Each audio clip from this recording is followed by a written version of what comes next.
حضور نے ازواج مطہرات کو لاڈ سے کچھ ناموں سے پکارنے کا مزاج رکھا ہوا تھا۔ ام المومنین کو حضور حمیرہ کہہ کے پکارتے۔ عورت کی، خاتون کی، بیوی کی تھکن اتر جاتی ہے جب مرد اس کو لاڈ سے کسی مخصوص نام سے پکارتا ہے۔ تو اللہ کے محبوب علیہ السلام حضرت عائشہ رضی اللہ تعالی عنہا کو حمیرہ کہہ کے پکارتے۔ تو فرماتی ہیں کہ ایک دن حضور تشریف لائے تو میرے ہاتھ میں آب خورا تھا، پانی کا پیالہ تھا، اور میں پانی پی رہی تھی۔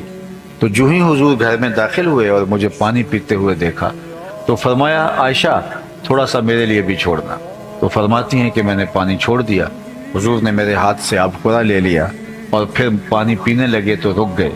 پھر مجھ سے مخاطبت کرتے ہوئے فرمایا عائشہ ذرا بتانا تم نے ہونٹ کہاں لگائے تھے؟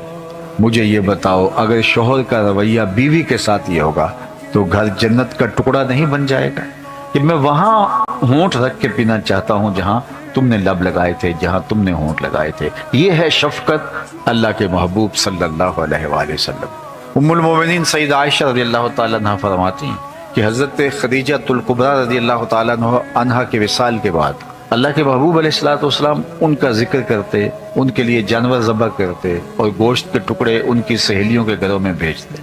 تو ایک دن مجھ سے نہ رہا گیا تو میں نے کہہ دیا، چونکہ میرا ان سے جو رشتہ تھا، میں نے کہا حضور اللہ نے آپ کو بہتر ازواج عطا کر دی، آپ اس خاتون کا ذکر نہیں چھوڑتے بڑھاپے کی وجہ سے جس کے ہونٹوں کے گوشے رنگ بدل گئے تھے۔